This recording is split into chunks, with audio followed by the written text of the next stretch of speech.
Mai Salazar, hatid sa inyo ang mga pinakamainit na balita sa bansa dito sa News Force.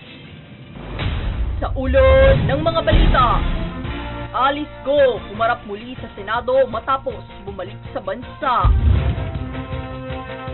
KOJC Leader Apollo Kibuloy sumuko na. Pagbaba ng presyo ng bigas, kinumpirma ng Kamara. Mga kongresista itinangging scripted na budget hearings ni VP Sara Duterte. Manila to Paris direct flights magsisimula na sa Disyembre. 50 classic Filipino films mapapanood simula ika-15 ng Setyembre sa mga piling sinehan.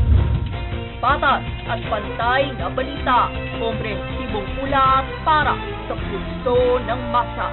Ito ang News Force.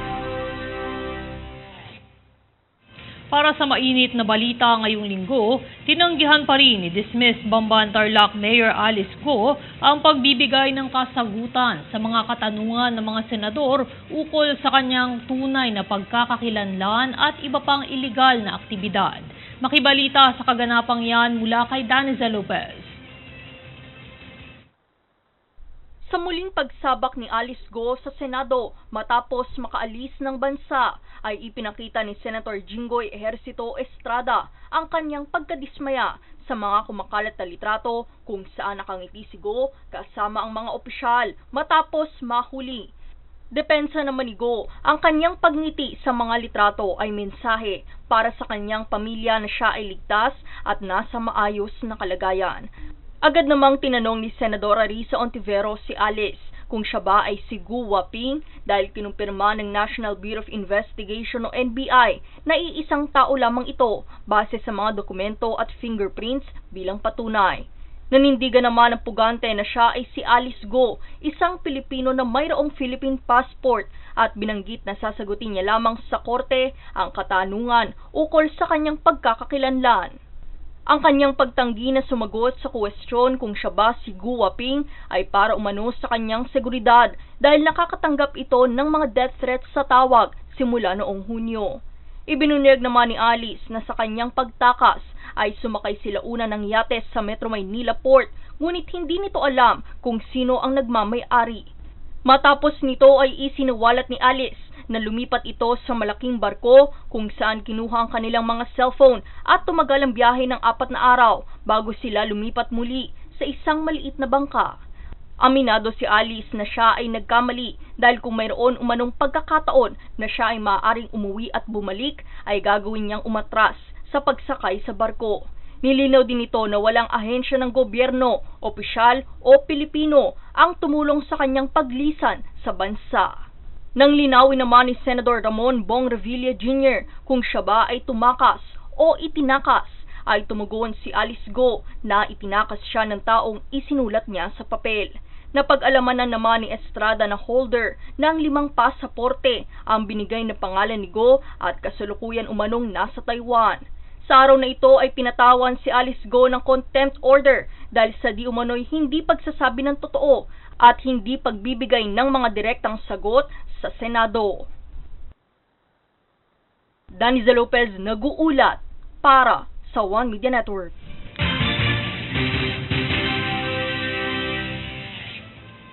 Isa pang maugong na balita, hawak na ng mga otoridad ang Kingdom of Jesus Christ leader na si Pastor Apollo Kibuloy matapos kusang sumuko 1:30 ng hapon nitong linggo, 8 ng Setyembre. Bukod kay Kibuloy, nahuli rin ang 4 pa nitong kasama matapos bigyan sila ng 24 oras na ultimatum na lumabas sa isa sa mga gusali sa loob ng 30 ektaryang KOJC compound sa Davao City. Umabot ng higit 2 linggong paghahanap kay Kibuloy na nahaharap sa umano'y kasong child abuse, sexual abuse at qualified human trafficking. Inaasahan na madedetina si Kibuloy at ang kanyang mga kasama sa parehong compound ng dating alkalde ng Bamban Tarlac na si Alice Go.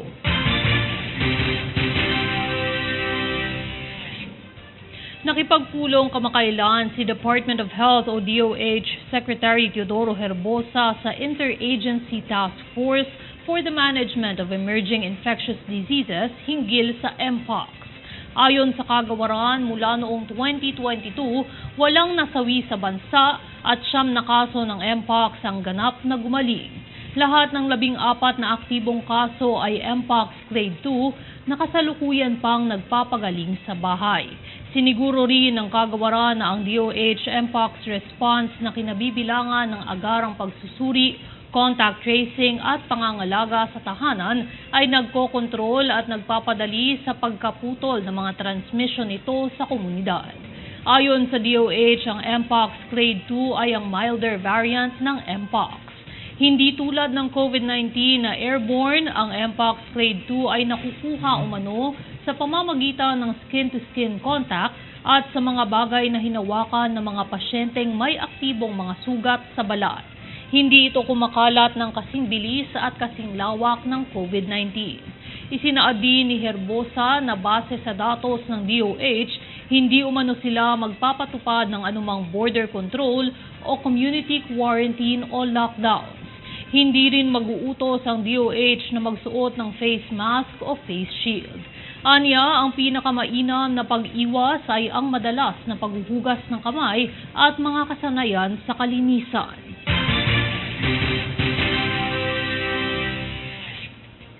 Sa ibang sakuna, inaalarma ang mga residente na naninirahan sa permanent danger zone ng Bulkang Kanlaon na lumikas na sa kabila ng tumataas na aktibidad ng bulkan. Ito ay alinsunod sa ipinag-utos ni Canlaon City Mayor Jose Chubasco Cardenas na mandatory evacuation, kung saan kamakailan ring kinansela ang klase dahil sa tone-toneladang pagsingaw ng asupre at pagyanig ng bulkan. Sakaling magkaroon ng pinangangambahang pagsabog, nakahanda naman ang lokal na pamahalaan na tumulong para sa mga maaapektuhan ng pag-aalboroto ng bulkan.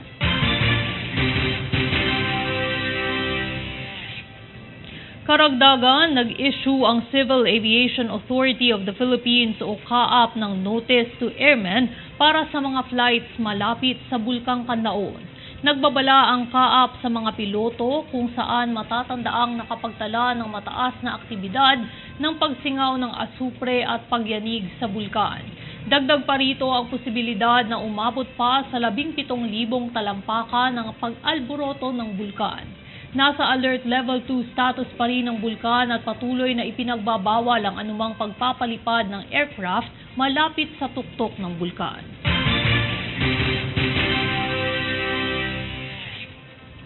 Samantala, kinumpirma ni Speaker Ferdinand Martin Romualdez ang pagbaba ng presyo ng bigas sa 42 pesos hanggang 46 pesos kada kilo matapos bumagal ang inflation rate sa buwan ng Agosto.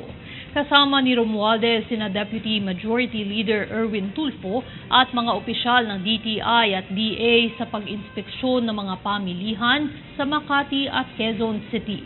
Tiniyak ng mga opisyal na patuloy nilang babantayan ang presyo ng bigas upang mapanatili ang abot-kayang halaga para sa mga mamimili.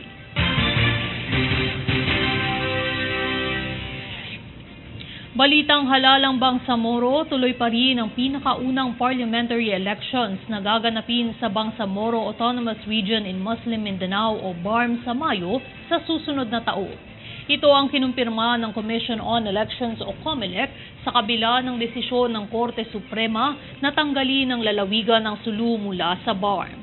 Ayon kay COMELEC Chair George Garcia, isa umano itong malaking problema sa panig ng COMELEC dahil kabilang na ang Sulu sa paghahanda, sistema, operational plan at administrative plan ng halalan. Sa kabila nito, isasaayos muli ito ng COMELEC alinsunod sa desisyon ng Korte Suprema.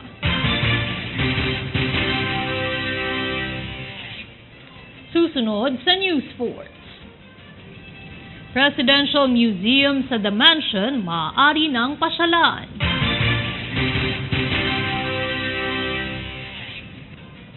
DOT pinasinayaan ng Muslim White Beach na Marhaba, Boracay.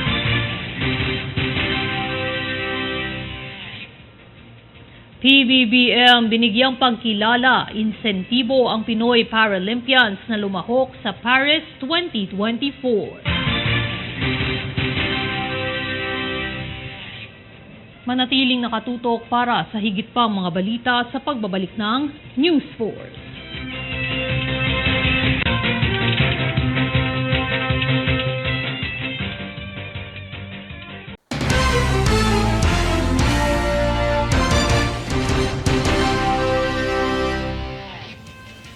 Good news, bukas na sa publiko at maaari ng pasyalan ng mga turista ang Presidential Museum sa The Mansion House sa Baguio City na isa sa inisyatibo ni First Lady Liza Araneta Marcos. Kung ano ang dapat abangan, alamin sa ulat ni Princess Castro.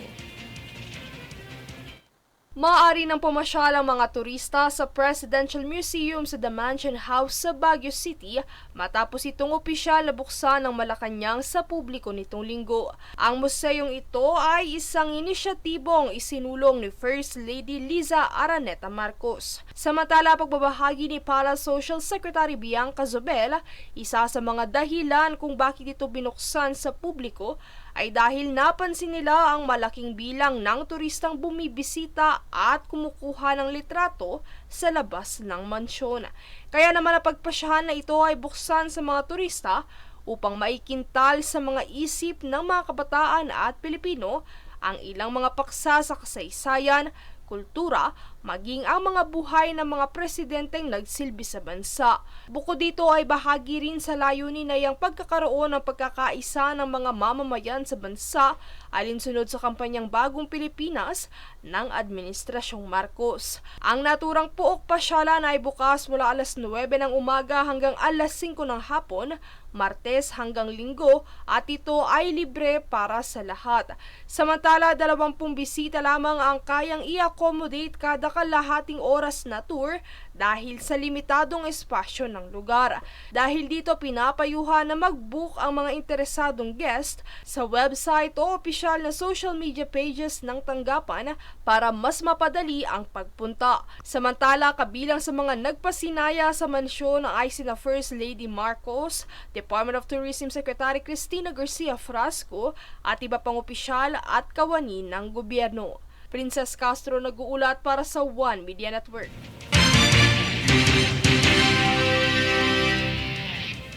Aprobado na ni Pangulong Ferdinand Marcos Jr. ang pagsibak sa pwesto kay Norman Tansinco bilang Bureau of Immigration Commissioner. Ito ang kinumpirma ng Presidential Communications Office. Para sa detalye, narito si Francis Riodique. Tuluyan ang sinibak sa pwesto si Norman Tansinco bilang Commissioner ng Bureau of Immigration o BI. Ito ay matapos na aprubahan ni Pangulong Ferdinand Marcos Jr. Rekomendasyon ito ng Justice Department kaugnay ng hindi pagresolba sa mga isyong kinasasangkutan ng BI. Ayon kay Justice Secretary Jesus Crispin Remulla, patuloy itong nakikipag-ugnayan noon sa BI para maresolba ang ilang mga isyu nito. Kabilang na dito ang umano'y pag-aproba ng visa sa mga peking korporasyon. Nauna na rin niyang itinuro ang mga tauhan ng BI na tumulong sa pag-alis ng bansa ni dismiss Mayor Alice Go at ng kanyang mga kasamahan. Kaya naman wala na umanong kumpiyansa si Remulla kay Tansinco, kaya inirekomenda sa Pangulo na palitan siya sa pwesto. Ayon naman kay Tansinco, wala pa siyang natatanggap na formal na anunsyong nasibak na siya. Nabalitaan niya na lamang umano na tanggal na siya sa pwesto sa mga balita sa media. Payag naman ng PCO ang aksyong ito ay paalala ng pamahalaan sa mga presidential appointees na gawin ng mabuti ang kanilang mga tungkulin. Francis Riodique, nag-uulat para sa One Media Network.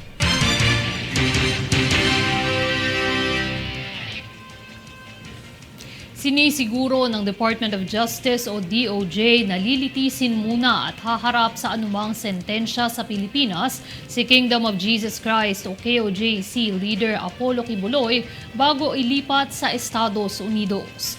Bagamat kinikilala nito ang extradition treaty ng US, kailangan munang kaharapin ng pastor ang kanyang mga kasong kriminal tulad ng qualified human trafficking, child abuse at sex abuse. Samantala, sa US naman nahaharap ang pastor sa mga kasong may kaugnayan sa sex trafficking, fraud at cash smuggling. kung saan siya idineklara bilang isa sa most wanted suspected sex traffickers. Matatandaang voluntaryo ng sumuko si KOJC leader Kibuloy nitong linggo sa loob ng 30 ektaryang KOJC compound sa Davao City.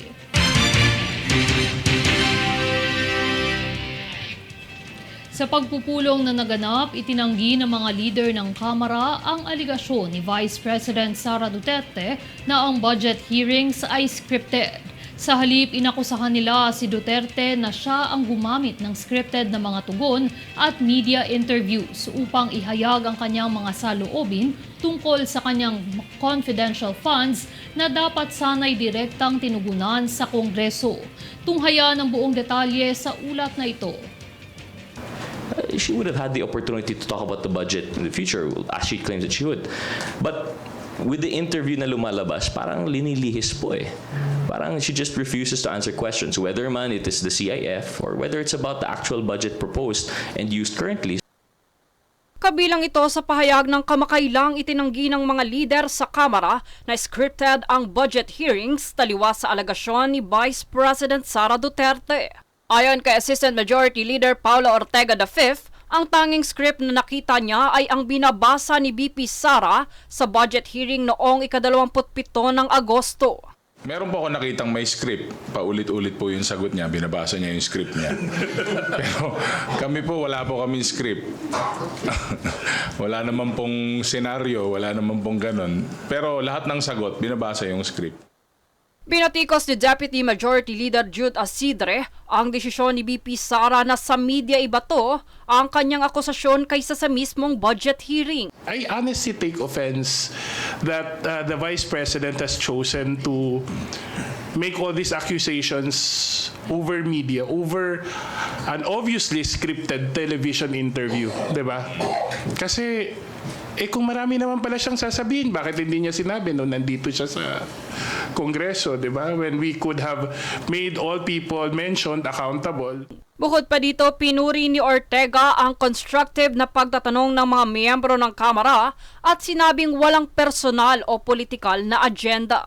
Dito, question din ni Asidre ang pagkakataon ng mga panayam ni BP Sara na tila nakasabay sa mga kaganapan sa Kongreso. Ayon naman kay Ortega, ang isyong kinakaharap ni BP Sara ay self-inflicted at hindi resulta ng pag-atake ng iba. Pagigiit niya na ang mga isyong binabato kay BP Sara ay nakabatay lamang sa mga usapin ng budget at hindi dahil sa politika. Pagbabahagi pa ni One Rider Representative Rog Rodriguez, walang kinalaman ang usapin ng 2028 election sa pagsusuri ng Kamara sa budget ng OBP. I think she just refuses to take accountability for all that we are looking for in Congress in exercise of the power of the purse. Kasi naman po, yung CIF na bagit naman ni Kong Jude kung bakit we would think that she is responsible or should be responsible whether by omission or by commission. Habang suportado ni Asidre ang pananaw ni Ortega at binigyan diin ang pangako ng Kamara sa pagiging matapat at hayag sa budget deliberations. Samantala, iginiit ni Assistant Majority Leader Sia Alonto Adjong na walang politika sa pagsusuri ng OBP budget bagkus ito ay mandato ng mga mambabatas. Paglilinaw niya na hindi prioridad ng Kamara ang 2028 elections, kundi ang kasalukuyang budget para sa mga pangunahing programa. Bunso dito na bigyang pansin din na hindi dumalo si BP Sara sa budget hearing sa kabila ng mga akusasyon niyang siya ay pinupunterya para sa defunding o pagtatanggal ng pondo sa kanyang tanggapan. Jade Buhoy, nag-uulat para sa One Media Network.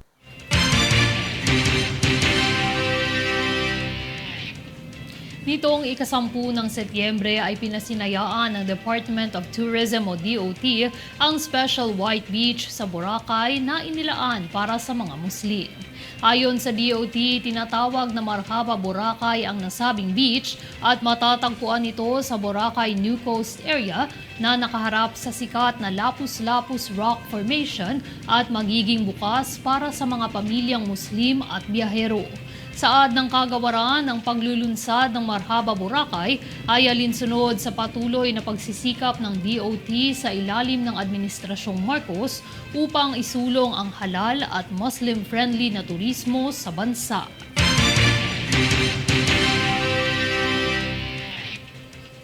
off to City of Love. Para sa mga biyahero, good news dahil matapos ang 2 dekada, magsisimula ng muling mag-operate ng direktang flight ang Pilipinas patungong Paris sa darating na 8 ng Disyembre. Ito ang magandang balitang hatid ni French Ambassador in Manila Marie Fontanelle kamakailan.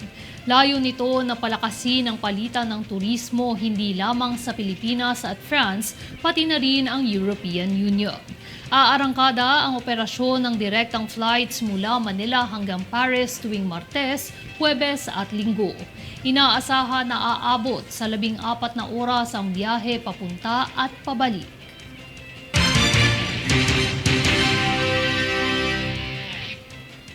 Saan naabot ang 50 mo?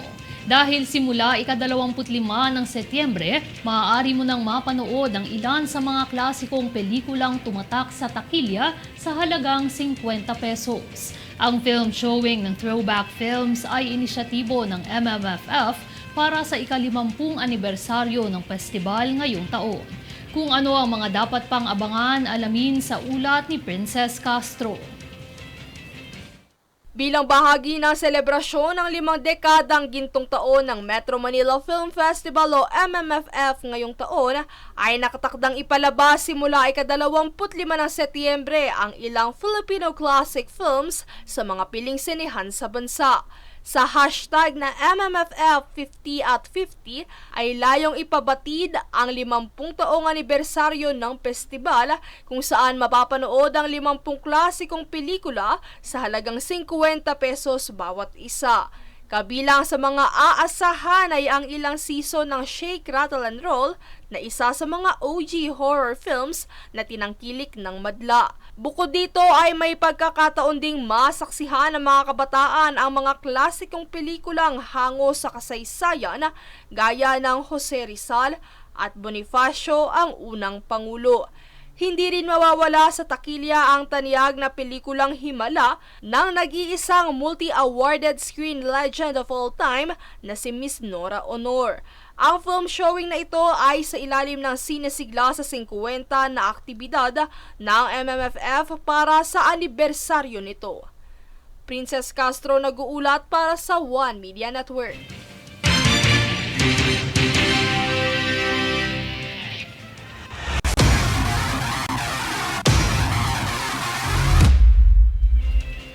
Balitang sports, binigyang pagkilala ni Pangulong Ferdinand Marcos Jr. ang 6 na Paralympians ng bansa na lumahok sa katatapos lang na Paris Paralympic Games 2024. Ginawaran ng Pangulo sina para-athlete Sandy Asusano at Gerald Mangliwan, Agustina Bantilok ng archery, Alain Ganapin ng taekwondo at para-swimmers Ernie Gawilan at Angel Otom ng Presidential Citation sa ginanap na meet and greet nitong Huwebes sa Palasyo ng Malacanang. Ang parangal na ito ay bilang pagkilala sa mga sakripisyo at dangal na ibinigay ng para-athletes sa bansa. Bukod dito ay nakatanggap din ng tigi 1 milyong pisong insentibo ang mga atleta mula sa tanggapan ng Pangulo.